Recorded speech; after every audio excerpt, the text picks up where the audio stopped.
دیکھیں جی، عورت کے لیے سب کانٹیننٹ میں زندگی مشکل کر دی گئی ہے، اور عورتیں بیچاری ہماری اتنی مظلوم ہیں، اذان شروع ہو جائے تو گھر میں شور مچ جاتا ہے، جی دوپٹہ کتھے، دوپٹہ کتھے لے آؤ، پتہ نہیں کیا ہو گیا ہے۔ اذان شروع ہو گئی ہے تو اس کا دوپٹے سے کیا تعلق ہے؟ اگر کوئی نامحرم گھر میں نہیں آیا،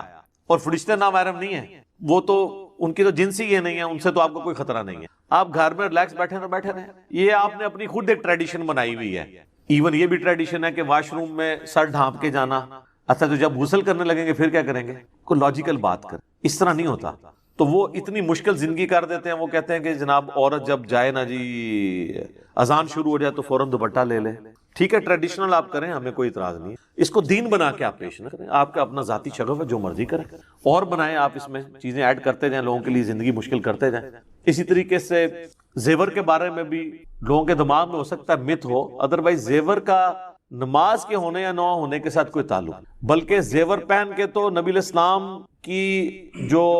صحابیات تھی وہ باقاعدہ نماز پڑھتی تھی۔ بخاری و مسلم دونوں میں حدیث ہے، آپ عید والا چیپٹر نکال لیں، بخاری کا بھی مسلم کا بھی، کہ نبی علیہ السلام نے عید کی نماز پڑھائی، نماز پڑھانے کے بعد آپ علیہ السلام جو ہے وہ مردوں کی طرف گئے، ادھر اپیل کی آپ نے اللہ کی راہ میں خرچ کرنے کی، پھر عورتوں کی طرف آئے، وہاں پر آپ نے اپیل کی۔ حضرت بلال جو ہے وہاں پہ وہ آپ سمجھ لیں چندہ اکٹھا کر رہے تھے اللہ کے لیے، اپنے محل بنانے کے لیے اور گاڑی خریدنے کے لیے نہیں، پامے تو چندے کا ثبوت کر لو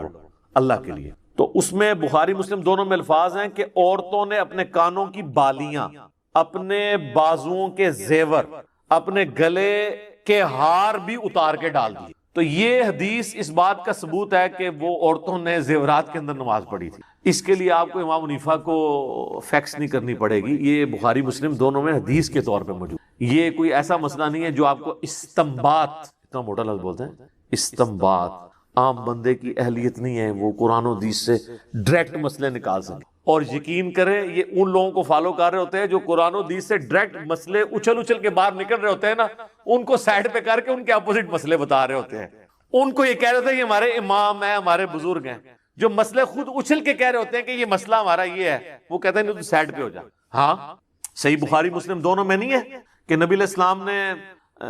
اپنی جو نواسی تھی امامہ، اس کو گود میں اٹھا کے نماز پڑھی، فرض نماز پڑھائی، اور جب آپ سجدے میں جاتے تھے سائد پہ اٹھا دیتے تھے، جب قیام میں آتے تھے اوپر اٹھا لیتے تھے۔ تو آفیقہ انفی کا مسئلہ اٹھا کے دیکھ لیں، وہ کہتے ہیں جناب آپ بچہ اٹھا کے نماز نہیں پڑھ سکتے۔ ہاں اسی پلیٹ فارم پہ آپ کو سنن نسائی اور مسند احمد کی حدیث ضرور سنائی جائے گی کہ نبی علیہ السلام جب سجدے میں جاتے تھے، حسن و حسین کندھے پر سوار ہوتے تھے تو نبی علیہ السلام نماز لمبی کر دیتے تھے۔ یہ وہ مزہ ویل کر رہے ہیں، اور وہ فرض نماز ہوتی تھی، جب تک وہ بچہ اترتا نہیں تھا آپ علیہ السلام سجدے سے سر نہیں اٹھاتے تھے۔ اور فقہ حنفی میں مسئلہ انہوں نے یہ لکھ دیا ہوا ہے در مختار کے اندر کہ اگر آپ بچہ اٹھا کے نماز پڑھتے ہیں تو آپ کی نماز باطل ہے۔ ہاں اگر آپ کتا اٹھا کے پڑھ لیں تو آپ کی نماز درست ہے، لیکن اس کا منہ آگے سے باندھ لیں، کہیں زبان نہ مار دے کیونکہ اس کی تھوک ناپاک ہے۔ سر اس میں نا بزرگوں سے ریکویسٹ ہے وہ ایڈ کریں کہ منہ بھی باندھ لیں اور ایک پیمپر بھی بنا دیں، ہو سکتا ہے نماز کے دوران وہ آپ کو تر و تازہ نہ کر دے اور الٹا نماز ہی جاتی رہے۔ یہ کون سا کتا ہے جس کو اٹھا کے نماز پڑھنے کی آپ کو ضرورت پیش آئی ہے؟ یعنی یہ اولیاء اللہ نے کتے پالے ہوئے تھے، اتنے شوقین مزاج تھے وہ کہ مطلب وہ کتے اٹھا کے نمازیں پڑھا کرتے تھے۔ یہ کون سے کتے ہیں؟ پالتو کتوں کو اٹھایا جاتا ہے نا، شکاری اور سیشن کتا تو کسی نے اٹھا کے نماز نہیں پڑھنی نا۔ تو اسلام میں تو صرف آپ شکاری کتا رکھ سکتے ہیں یا حفاظت کے لیے۔ بخاری مسلم میں حدیث ہے کہ جس نے شکار یا حفاظت کے علاوہ، ریوڑ کی حفاظت، یہ گھر کی حفاظت کے علاوہ، وہ بھی باؤنڈری سے باہر کتا پالا تو روزانہ ایک قرات اجر اس کے نام ہے مال سے کم ہو جائے گا، اور ایک قرات اود پہاڑ کے برابر ہے۔ کتے کے اوپر لادہ سے میرا ایک کلپ بھی ہے، وہ آپ دیکھ لیں، شکار کے اوپر آپ لکھیں ڈاگ پالنا، ریبیز کے بارے میں بھی جو ہلکے ہو جاتے ہیں۔ تو جب یہ صورتحال ہو تو وہاں پر جو مسئلے یعنی کلیئر کٹ قرآن و حدیث سے نکل رہے ہوتے ہیں نا، اس کو تو یہ سائڈ پہ کر دیتے ہیں اور کہتے ہیں استنباط۔ ان کا استنباط یہ ہوتا ہے کہ کلیئر کٹ نکل رہا ہے ایاک نعبد و ایاک نستعین، اب اس میں سے نکالنا یہ ہے کہ بابوں کو کیسے پکارا جائے۔ یہ بزرگوں نے خدمت کرنی ہے، بہت کر لی خدمت، ان ریٹائر ہو جاؤ، ان زمانہ بدل گیا۔ مرنے سے پہلے اے مسلمان کر لے اس پہ غور، کتابوں کا خدا اور ہے، بابوں کا خدا اور۔ تو عورت زیور پہن کے نماز پڑھ سکتی، ٹھیک ہو گیا جی؟ جزاک اللہ۔ علی بھائی اگلا سوال ہے، کیا نماز کی حالت میں عورت کے لیے سارے جسم اور سر کے بالوں کے ساتھ ساتھ ہاتھ اور پاؤں کو ڈھانپنا بھی ضروری ہے؟ اہل حدیث تھوڑی سختی کرتے ہیں اس مسئلے میں، ایک ویسے ضعیف روایت بھی ہے سنن نبی داؤد کے اندر پیش کی جاتی ہے، لیکن وہ روایت کمزور ہے، کہ بلکہ اس کو یہ بھی کہا جاتا ہے موقوفاً ہے ام سلمہ سے، لیکن پھر بھی اس کی سند کمزور ہے کہ عورت جو ہے وہ نماز کی حالت میں اس کا ستر یہ ہے کہ وہ اپنے پاؤں بھی ڈھانپے اگر وہ ایک چادر میں نماز پڑھ رہی ہے، تو یہ روایت تو کمزور ہے۔ بعض باقی روایتیں ایسی ملتی ہیں جس کی بنیاد پہ لوگوں نے یہ مسئلہ نکالا ہے، باقی امت کا اجماع اس پہ نہیں ہے۔ امت کا اجماع اس میں یہ ہے کہ چہرے کی ٹکیا، دونوں ہاتھ اور ٹخنوں سے نیچے والے پاؤں، عورت ٹخنوں سے اوپر نہیں کر سکتی، تامد یا پینٹ یا اپنا پجامہ یا شلوار، اس نے ٹخنوں سے نیچے کرنا ہے، مرد نے اوپر رکھنا ہے۔ ابو داؤد میں حدیث ہے کہ ٹخنوں سے نیچے ہو تو نماز نہیں ہوتی۔ تو یہ وہ چیزیں جن کا قرآن میں سورہ النور کے اندر ذکر ہے، سورۃ الاحزاب میں، کہ یہ چیزیں وہ ہیں جو خود بخود ظاہر ہو جاتی ہیں، چہرے کی ٹکیا اور یہ بھی اس صورت میں جب آپ محرم کی موجودگی میں نماز پڑھ رہے ہیں یا عورتوں والی سائڈ پہ نماز پڑھ رہے ہیں۔ اگر مردوں کے ساتھ مکس گیدرنگ والا معاملہ ہے تو اگر تو یعنی مرد جو ہیں وہ صحابہ کرام ہوں اور عورتیں پیچھے نماز پڑھتی ہوں اور صحابہ کرام مڑ مڑ کے پیچھے تو نہیں ظاہر دیکھیں گے، تو پھر وہاں پہ تو عورت چہرہ کھلا رکھ کے بھی نماز پڑھ سکتی، جس طرح ہم کہتے ہیں نا کہ وہ نبی علیہ السلام نے، اور وہاں اسی بخاری مسلم میں حدیث میں موجود ہے، نبی علیہ السلام فرمایا جب تک مرد سر نہ اٹھا لیں عورتیں سر نہ اٹھائیں، کیونکہ کپڑے بیچاروں کے مختصر ہوتے تھے، بعض کا شرمگاہ نظر آ جاتی تھی، تو حضور علیہ السلام نے یعنی حکم دیا جہاں اتنی غربت یہ سارا کچھ ہو، اللہ کے نبی کے پیچھے نماز پڑھ رہا ہو بندہ، تو ان چکروں میں تو نہیں پڑے گا نا وہ۔ تو اب تو خیر میں سمجھتا ہوں زیادہ بہتر معاملہ ہے کہ عورتوں کی جگہ ہی نماز کے لیے الگ بنی ہوتی ہے، وہاں پہ تو پھر کوئی ایسا سلسلہ نہیں ہے، سوائے اس کے کہ سی سی ٹی وی کیمرے نہیں ہونے چاہیے، وہاں پہ بھی کوشش بچنے میں ہی عافیت ہے۔ بعض اوقات انہوں نے کیمرے بھی لگائے ہوتے ہیں علماء نے امت کے وسیع تر مفاد کے لیے، تو وہاں پہ تو نہیں ہونے چاہیے کیمرے۔ اسی لیے میں کہتا ہوں مسجدوں میں اعتکاف کو بھی اوائڈ کریں، عورتیں گھروں میں ہی کریں اجتہاداً، کوئی مسئلہ نہیں ہے، کیونکہ اس طرح کے ایشوز پھر بڑی دور تک چلے جاتے ہیں، کئی ایک چیزیں پھر سامنے آنا شروع ہو جاتی ہیں، مسئلے خراب ہو جاتے ہیں۔ اس لیے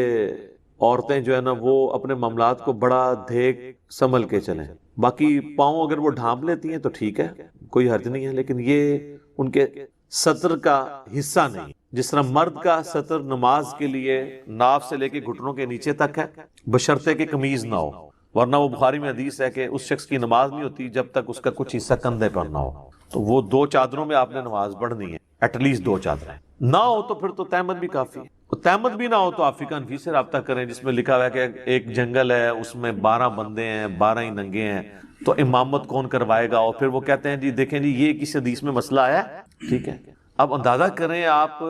ایک مسئلے خود بناتے ہیں اور پھر حدیثوں کا مذاق اڑاتے ہیں۔ اس طرح کے تو کئی مسئلے میں نے آپ کے بزرگوں کے نکالے ہیں، ان کو نہیں پتا، مجھے بتائیں کس بزرگ کی کتاب میں کینگرو کا مسئلہ لکھا ہے، پرانے بزرگ کے، کہ کینگرو حلال ہے یا حرام؟ زرافہ، ان بیچاروں کو تو ان جانوروں کا پتہ بھی نہیں تھا، تو اب میں ان کا مذاق اڑانا شروع کر دوں گا؟ اجتہاد ہی تو اسلام کی خوبصورتی ہے، قیامت تک آپ نے حالات و واقعات کو دیکھ کے کسی رزلٹ تک پہنچنا ہے، تو یہاں پر بھی یعنی اجتہاد کے معاملے کے طور پہ چیزوں کو دیکھا جائے گا۔ عورتیں جو ہیں وہ بہتر تو یہ ہیں کہ جب وہ محرم میں ہوں تو پھر تو ٹھیک ہے، ادروائز اگر کسی ایسی اوپن جگہ پہ نماز پڑھ رہی ہیں جہاں پہ غیر محرم کی نظر پڑ سکتی ہے تو اس میں وہ چہرے کا بھی نقاب کرے۔ البتہ پاؤں کو ڈھانپنا یہ ضروری نہیں ہے، ویسے آپ سعودی عرب میں چلے جائیں نا تو وہ عورتوں کو انہوں نے کالے دستانے بھی پہنائے ہوتے ہیں، پاؤں میں جرابیں، سخت گرمیوں کے اندر انہوں نے نا یہ سارا کچھ۔ یہاں پہ بھی آپ دیکھ لیں کہ پورے کا پورا دین عورتوں پہ اپلائی کیا ہوتا ہے۔ میں نے کئی یعنی لوگ دیکھے ہیں جو خود انہوں نے داڑیاں بھی نہیں رکھی ہوئی ہیں اور عورتوں کو سر سے لے کے پاؤں تک انہوں نے نا ہر چیز چھپا کے رکھی، ایون کالی اینکیں بھی لگائی ہوتی ہیں آنکھوں کے پردے کے لیے۔ میرا خیال ہے اپنے حصے کا اسلام بھی تقریباً جو ہے نا آدھا انہی کے اوپر ہی ڈال دیا ہوتا ہے، جب ہم تو نہیں کر سکتے تو عورتوں کے لیے جو ہے نا زندگی مشکل کریں۔ تو اگر کوئی عورت لمبا کوئی اس طرح کا پہننا چاہتی ہے ضرور کرے، لیکن یہ اوبلیگیٹری نہیں ہو۔ قرآن میں واضح یعنی موجود ہے کہ وہ چیزیں جن کے لیے چھپانا یعنی ایک عام حالت میں بھی یہ کھلی رہتی ہیں۔ چہرہ جو ہے بہرحال اس میں احتیاط کرنی چاہیے اگر غیر محرم کے سامنے، اگر گھر میں ہے تو پھر آپ کوئی مسئلہ نہیں۔ البتہ یہ حدیث ہے سنن نبی داؤد کے اندر، نبی صلی اللہ علیہ وآلہ وسلم نے فرمایا کہ جب عورت بالغہ ہو جائے تو اللہ تعالیٰ ننگے سر اس کی نماز قبول نہیں کرتا۔ نابالغ چھوٹی بچی ہے تو وہ ننگے سر بھی نماز پڑھ سکتی ہے، بالغہ عورت ننگے سر نماز نہیں پڑھ سکتی۔ اور ننگے سر کا مطلب اس کا سر پورا، اس کے بال ڈھانپے ہوئے ہوں اور ایسی چادر اس کے اوپر ہو جس میں سے بالوں کی سیاہی بھی باہر نہ چمکے، کیونکہ جسم چھپایا جاتا ہے نا، کپڑا تو اسی مقصد کے لیے پہنا جاتا ہے۔ اگر آپ اتنا باریک کپڑا پہن لیں کہ جسم نظر آئے تو وہ تو آپ کا ستر نہیں ہے۔ جس طرح آج کل بہت کاٹن کے باریک اگر کپڑے آپ نے سفید رنگ کے پہنے ہوئے ہوں تو جسم اندر سے نظر آ رہا ہوتا ہے، کالے ہوں تو پھر بھی پردہ رہ جاتا ہے، یا کوئی ڈارک کلر کے، اس میں بھی کوشش کرنی چاہیے موٹا کپڑا ہو۔ اس طریقے سے اگر باریک دوپٹہ سر پہ اوڑا ہوا ہے، ویسے عورتوں کو یہ بات پتہ ہے وہ ڈبل ٹرپل کر کے اوڑھ لیتی ہیں، بال نکلے ہوئے نہ ہوں، بالغہ عورت ہے تو اس کی نماز قبول نہیں ہوگی اگر ننگے سر وہ نماز پڑھ رہی ہے۔ اچھا، اس کو مس یوز بھی کیا گیا ہمارے لوگوں نے نا،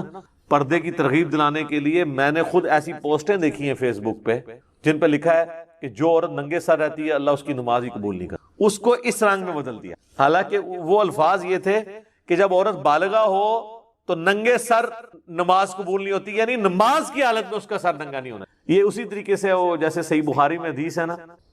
اس کا ترجمہ بھی انہوں نے غلط کیا ہوا ہے کہ سب سے بہتر وہ ہے جس کی سب سے زیادہ بیویاں ہوں۔ صحیح بخاری کی حدیث، سر قرآن میں تو لکھا ہوا ہے کہ یہ صرف اجازت ہے 2 3 یا 4 تک، اور پھر اللہ تعالیٰ نے فرمایا اگر خدشہ ہو انصاف نہیں کر سکو گے تو ایک پہ اکتفا کرو۔ قرآن میں تو ایک کو پریفریبل کہا گیا ہے، زیادہ کی اجازت ہے۔ اب وہ بخاری کی حدیث ہمیں بھی ایک دفعہ کسی نے بھیج دی، میں نے کہا میں پڑھوں مطلب یہ حدیث، تو حدیث کچھ اور تھی۔ وہ عبداللہ ابن عباس شادی کی ترغیب دلاتے ہوئے کہہ رہے تھے، چونکہ اس زمانے میں بھی یہ ایک چیز آ گئی تھی نا، بخاری مسلم میں کئی احادیث اس پہ گواہ ہیں، کئی صحابہ نے حضور سے کہا کہ ہم شادی نہیں کریں گے، اور ایک 3 صحابہ والی حدیث بھی ہے، اور بھی کئی احادیث ہے۔ تو نبی اسلام نے فرمایا رہبانیت اسلام میں نہیں ہے، نکاح میری سنت ہے، جو میری سنت اغراض کرے گا وہ مجھ سے نہیں ہے۔ تو اسی کانٹیکسٹ میں نا عبداللہ ابن عباس بیسیکلی نکاح کی ترغیب دلا رہے تھے۔ ترغیب دلاتے ہوئے انہوں نے کہا کہ جو سب سے بہتر انسان تھا نا، اس کی تو اتنی ساری بیویاں تھیں، یعنی نبی علیہ السلام، کہ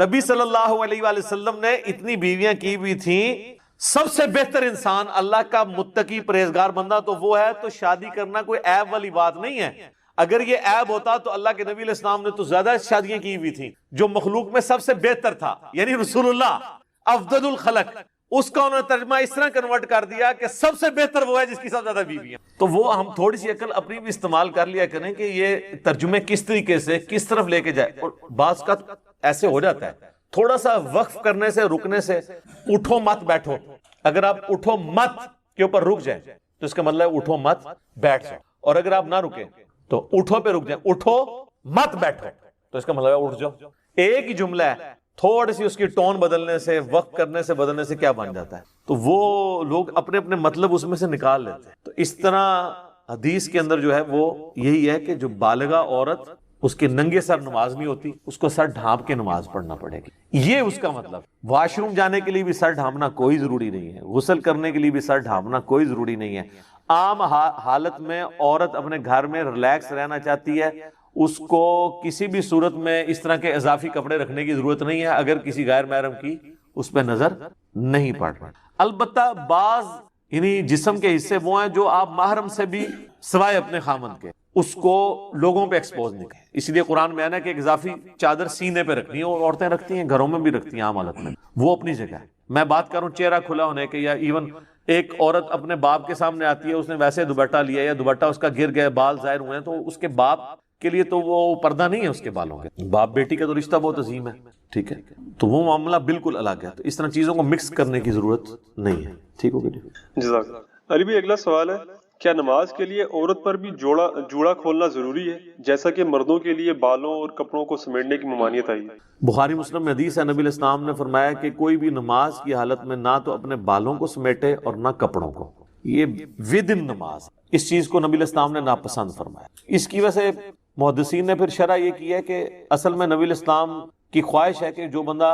سجدہ کرے تو اس کے بال بھی عاجزی کے طور پہ جا کے سجدے میں گریں۔ اگر اس نے سر پہ کوئی ٹوپی نہیں پہنی ہوئی ہے تو اس کا جوڑا نہ باندھے، یا پگڑی پہنی ہے، ٹوپی پہنی ہے، پھر تو خود بخود بال نہیں جا کے گر۔ جوڑا کرنے کی نماز کی حالت میں اجازت نہیں ہے۔ ویسے اگر کوئی مرد جوڑا کر لیتا ہے کوئی حرج نہیں ہے، لیکن وہ کندھوں سے اوپر اس کے بال ہونے چاہیے، اس سے نیچے رہو۔ بال کو سمیٹنے کے لیے آپ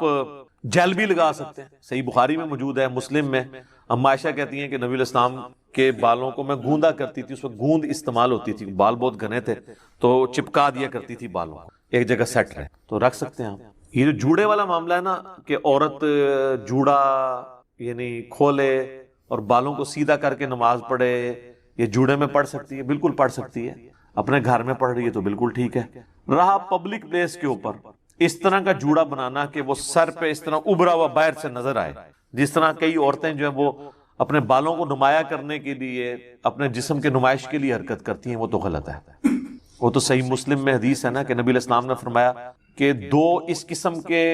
جہنمی ہیں جن کا عذاب میں نے بھی نہیں دیکھا، اتنا سخت عذاب ہے۔ ان میں سے پہلی کیٹیگری ان لوگوں کی ہے جن کے ہاتھ میں کوڑے ہیں، یعنی ویسے حکمران یا ایسے جلاد جو لوگوں کو ناحق مارتے ہیں، اور دوسری وہ عورتیں جو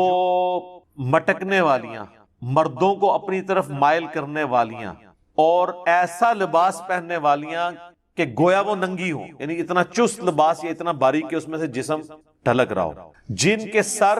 بختی اونٹوں کے مانند ہوں۔ یہ آپ دیکھیں عرب میں اگر آپ چلے جائیں نا تو کئی عورتیں جو ہے نا یہ اتنا بڑا اوپر جوڑا کر کے نا یوں کر کے حجاب لیا ہوتا ہے۔ یہ کون سا حجاب ہے جس میں آپ اٹریکٹ کر رہے ہیں؟ اس قسم کا جوڑا نماز ہو یا نماز کے باہر یہ ویسے ہی غلط ہے۔ اس جوڑے میں بھی کوئی نماز پڑھ لے گا، نماز اس کی ہو جائے گی عورت کی، لیکن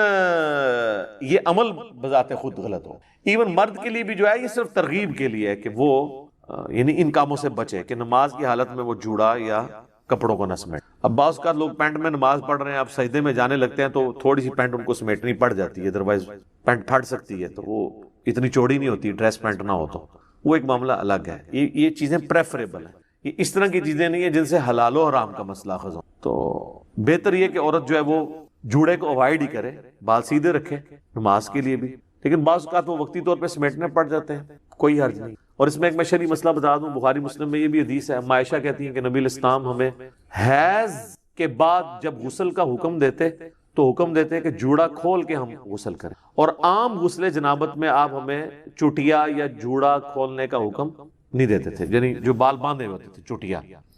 تو وہ بس چٹیا کے اوپر ہی ہم پانی بہا لیں، بس سر کی جڑ تک پانی پہنچے۔ عورتوں کو اللہ نے یہ آسانی دی ہے کہ وہ حیض کا غسل تو بال کھول کے کریں گی، اس زمانے میں تو پانی بھی ایشو تھا، اور عام جو غسل ہے نا اس کے لیے ان کو کوئی پانی اتنا زیادہ استعمال کرنے کی ضرورت نہیں۔ اور نماز کو اتنا کیجول بنا لیا انہوں نے۔ صحیح مسلم کے اندر حدیث ہے، آپ صلی اللہ علیہ وآلہ وسلم نے فرمایا بندے کے کفر اور اسلام کے درمیان فرق ہی نماز ہے۔ جو نماز پڑھتا ہے وہ مسلمان ہے، اور جو نماز نہیں پڑھتا وہ پاکستان کے شناختی کارڈ میں مسلمان ہے، اللہ کی ڈیفینیشن میں وہ عملاً کافر ہے۔ صحیح مسلم انٹرنیشنل نمبرنگ کے مطابق 246 نمبر حدیث ہے، آپ جا کے PDF کھول لیں، اسلام 360 میں جا کے 246 نمبر حدیث صحیح مسلم کتاب الایمان چیپٹر میں کھول کے دیکھ لیں کہ بندے کے کفر اور اسلام، شرک اور اسلام کے درمیان فرق ہی نماز ہے۔ آپ بے شک اپنے آپ کو مسلمان کلیم کرتے رہے، لیکن وہ شناختی کارڈ والا مسلمان ہے، نکاح طلاق والا مسلمان ہے، اس کا جنازہ بھی پڑھ دیا جائے گا، پیدا ہوگا اذان بھی دے دی جائے گی، اللہ کے حضور وہ مسلمان نہیں ہے، وہ بس کلمے کا ہی ہم احترام کرتے ہیں، ادروائز تو عملاً کافر ہے وہ۔ اسی طریقے سے جامعہ ترمذی میں حدیث ہے، سنن نسائی کے اندر حدیث ہے، سنن ابن ماجہ کے اندر حدیث ہے کہ آپ صلی اللہ علیہ وآلہ وسلم نے فرمایا جس نے نماز چھوڑ دی گویا اس نے کفر کیا، من ترک الصلاۃ متعمدا فقد کفر۔ اب اس سے زیادہ اور کیا سخت بات کی جائے کہ کسی کو یقین آئے کہ جس نے جان بوجھ کے نماز چھوڑ دی اس نے کفر کیا۔ اب جان بوجھ کے یہ نہ سمجھیے گا کہ جی میں بال بچیاں دے وہ کمائی کرتا رہنا تھا منو ٹائم نہیں ملتا۔ جان بوجھ کی ڈیفینیشن بھی نبی علیہ السلام نے بخاری اور مسلم میں موجود ہے کہ اگر کوئی شخص بے ہوش ہو جاتا ہے یا سویا رہ جاتا ہے، یہ 2 آپشنز ہیں، یا تیسرا آپشن ہے وہ بھول جاتا ہے، تو جیسے یاد آئے اسی وقت وہ والی نماز پڑھ لے۔ لیکن جو شخص دنیا کو ٹاپ پرائورٹی مانتا ہے، اپنا آفس چھوڑنے کے لیے تیار نہیں، اپنا کلینک چھوڑنے کے لیے تیار نہیں ہے، اور اپنی دکان چھوڑنے کے لیے تیار نہیں ہے نماز کے لیے، تو ظاہر ہے کہ وہ تو اپنے آپ کو دھوکہ دے رہا ہے۔ اللہ تعالیٰ تو اپنے معاملات کے اندر بالکل اسٹریٹ فارورڈ ہے، بالکل یہ ذہن میں رکھ لیں۔ جامعہ ترمذی میں صحیح سند کے ساتھ موجود ہے، عبداللہ بن شفیق تابعی رحمہ اللہ تعالیٰ کہتے ہیں کہ صحابہ کرام علیہم رضوان صرف نماز کے چھوڑنے کو ہی اعمال میں سے کفر سمجھتے تھے، یعنی وہ کسی کو نماز پڑھتا ہوا دیکھتے تھے تو کہتے تھے یہ مسلمان ہے، اور کسی کو نماز پڑھتا ہوا نہیں دیکھتے تھے تو وہ کہتے تھے یہ کافر ہے۔ یہ جامعہ ترمذی ہے، یہ کوئی سٹوری بک نہیں میں سنا رہا آپ کو۔ مسند احمد میں صحیح سند کے ساتھ حدیث ہے، نبی صلی اللہ علیہ وآلہ وسلم نے معاذ ابن جبل سے فرمایا معاذ اللہ کے ساتھ کسی کو شریک نہ ٹھہرانا، خواہ تمہارے ٹکڑے ٹکڑے کر دیے جائیں، تمہیں سولی پہ چڑھا دیا جائے، تمہیں آگ میں جلا دیا جائے، اللہ کے ساتھ کسی کو شریک نہ ٹھہرانا۔ اور نماز بھی نہ چھوڑنا، کیونکہ جس نے نماز چھوڑ دی اللہ تعالیٰ کے ذمہ کرم سے وہ نکل گیا،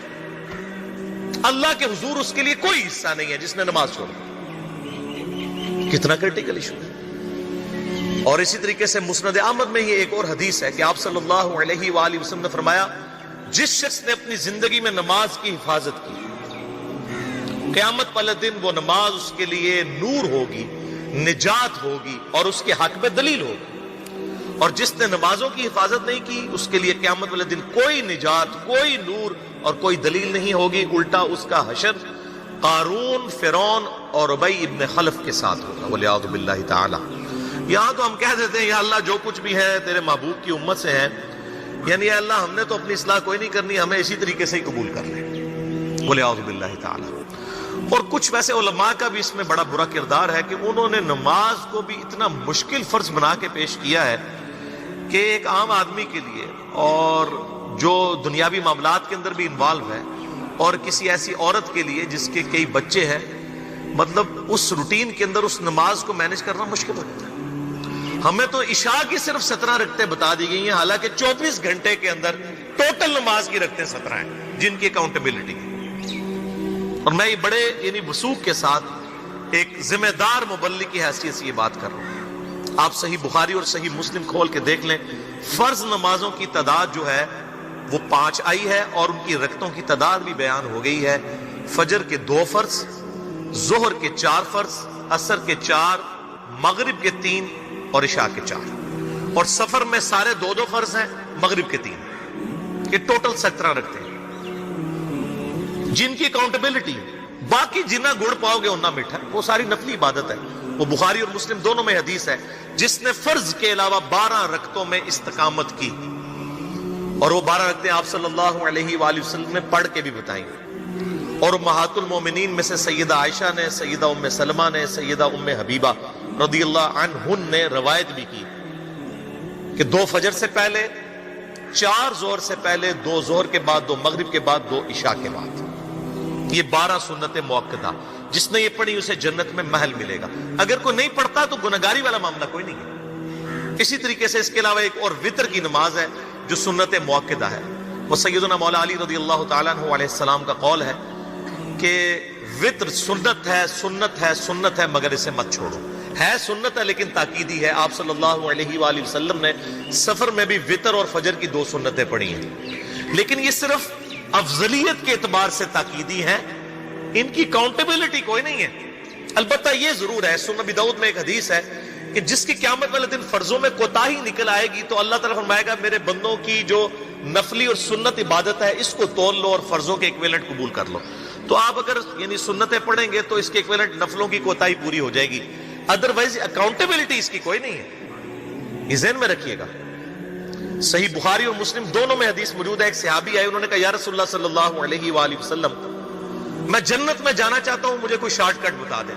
آپ صلی اللہ علیہ وآلہ وسلم نے فرمایا اسلام لانے کے بعد نماز، فرض نماز کو قائم رکھ، پھر فرمایا فرض زکوٰۃ ادا کر، فرض روزے دے، روزے جو ہیں وہ ان کو ادا کر اور روزے رکھ۔ حج اس وقت فرض نہیں ہوا تھا، وہ زندگی میں ایک بار ہے۔ تو اس نے کہا یا رسول اللہ صلی اللہ علیہ وآلہ وسلم جتنا آپ نے مجھے بتایا نہ میں اس میں ایڈ کروں گا نہ اس میں سے کوئی چیز مائنس کروں گا، اور یہ کہہ کے وہ چلا گیا۔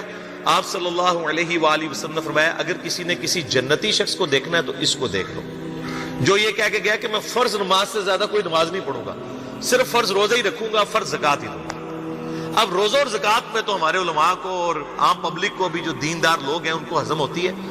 کہ کوئی شخص یہ نہیں کہتا کہ بھئی پیر اور جمعرات کا روزہ، صحیح مسلم میں حدیث ہے کہ آپ صلی اللہ علیہ وآلہ وسلم کے نفلی روزوں کی یہ روٹین تھی۔